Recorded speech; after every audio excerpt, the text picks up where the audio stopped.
Já, hingað komin Lilja G. Karlsdóttir, þú ert samgönguverkfræðingur, þú er unnið við borgarlínuna sem við nefndum hérna áðan, en við ætlum nú kannski fyrst og fremst að tala framtíðarhorfur í samgöngumálum, það eru þessir sjálfkeyrandi bílar sem menn að tala og sumir segja að bara eftir 10 ár þá verði allir komnir á sjálfkeyrandi bíla og samgöngumálum verði allt öðruvísi. Hvernig þessi framtíð?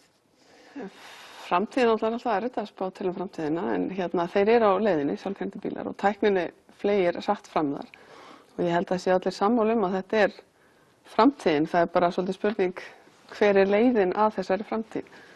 Að það er nefnilega sjálfkeyrandi bílar, það að tæknin nái þessu stigi að við getum treyst algjörlega á bílinn er eitt, en svo þurfa bílarnir náttúrulega að vinna í því sem er gatnakerfið okkar og borgarskipulagið og mannlegi faktorinn og það er ekki víst að það verði alveg hratt að taka við sér. En við getum, ef við tölum tæknina sjálfa fyrst aðeins með bílana, sjálfkeyrandi bíla, þá eru þessu skiptið upp í svona 5 stig á sjálfkeyrandi bílum. Og því umræðinni fjölmiðlum undanfarið hefur verið svolítið eins og þetta er bara að gerast núna næstu 3-4 árum. Já.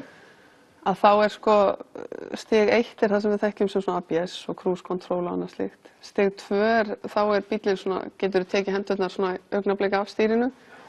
Svo erum við komin í stig 3 þar sem að þú getur í rauninni bara bíllinn sér þetta en þú þarf samt að vera til staðar og hugsa aðeins. Stig 4 þá ertu komið alveg full sjálfkeyrandi en í svona stýrðu umhverfi. Já. Og stig 5 er svo þessi draumsýn sem er svolítið mikið verið að tala í fjölmiðlum núna að það verður bara allt sjálfkeyrandi. Og sem dæmi þá er Tesla-bílarnir sem mikið tala í dag, autopilot-kerfið þeim, það er ennþá bara stig 2. Það er ennþá bara stig 2. Og það er verið að tala að fyrir 2021 sé verið að ná stigi 3. Þannig að það er ennþá tölverður tími í draumsýnina þar sem við getum öll. En það spann umræðum það til dæmis núna í vikunni að það væri til dæmis ekki ástæða til að byggja upp almenningssamgöngukerfi vegna þess að sjálfkeyrandi bílarnir myndu bara leysa það af hólmi. Myndu bara redda þessu öllu. Já. Já, það er svolítið það sem að kannski bílaframleiðendur að selja okkur og það er svona svolítið eins og við þekkjum frá bílaauglýsingum og það er allt svolítið svona, við erum ein á hraðbraut eitthvað staðar og það er ekkert fyrir okkur og við höfum það voðalega þægilegt allt saman.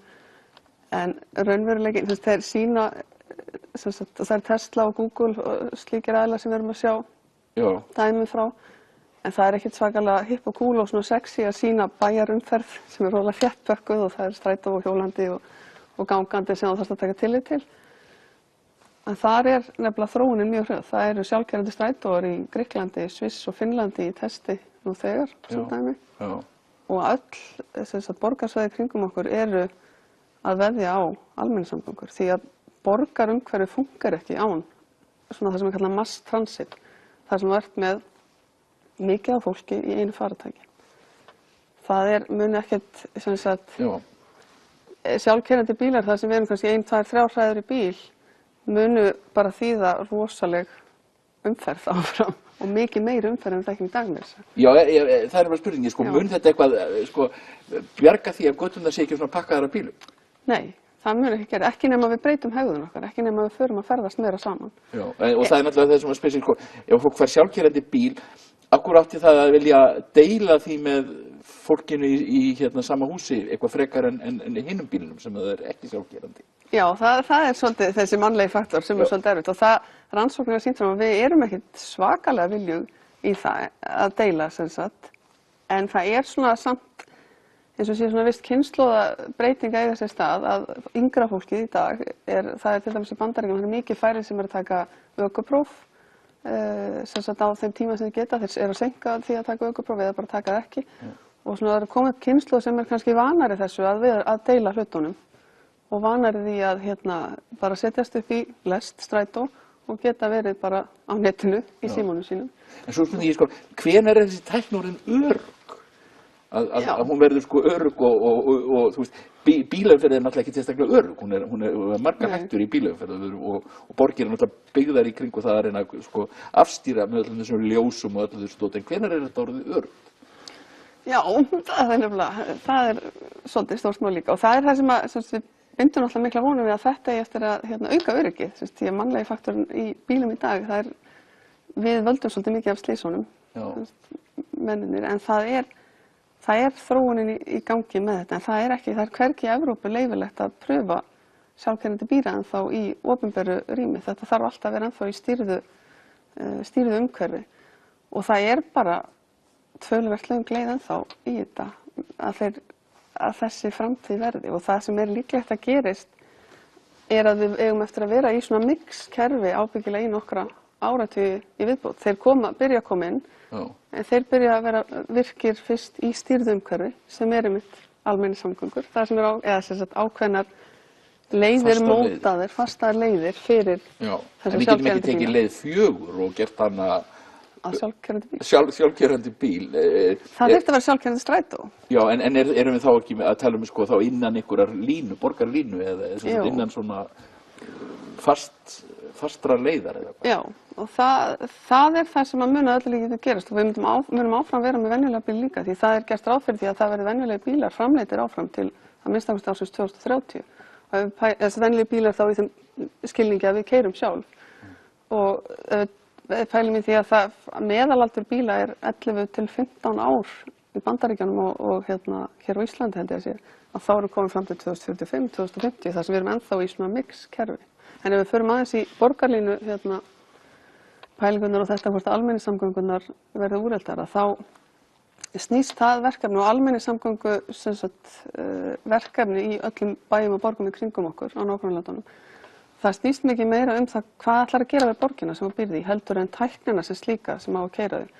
Það verið að reyna að hefta út þenslu bæja og borga og reyna að gera svona meiri strúktúr í því hvar þú ætlar að þétta byggðina.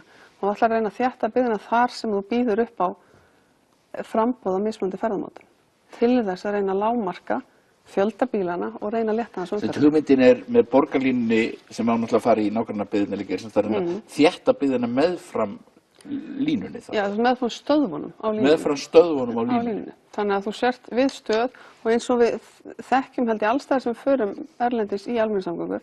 Við komum út af stöð, hvort sem það strætóstöð eða lestarstöð og það yfirleitt rosalega mikið að gerast við stöðuna. En svo ef þú labbar kannski aðeins lengri burtu þá ertu komin í hefðbundin einbýlishúsahverfi og annað slíkt. Þannig að við séum ekki að elta, samgöngukerfi sé ekki að elta veruleikann heldur skapi að veruleikinn sé skapaður þó í kringum samgöngukerfi. Já, og það og þetta dæmi með draumurinn að keyra alla frá hurð í hurð, það rosalega óskilvirk leið til þess að fólk ferðist.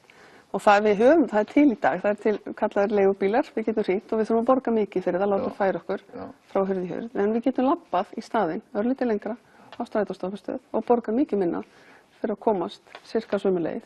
En það alltaf spurningin með sjálfkeyrandi bíla. Við myndum alltaf vilja að þeir keyrðu okkur einhverju leyti heim til okkar. Já, og það spurning með þá þurfum við að borga fyrir það. Þá þurfum við að borga fyrir það. Eða það þarf þetta kerfi mun ekki detta af himnum ofan, það þarf einhver að eiga, annaðhvort eigum við eftir að eiga bílna sjálf. Og þá spurningin hvort að við viljum deila með öðrum.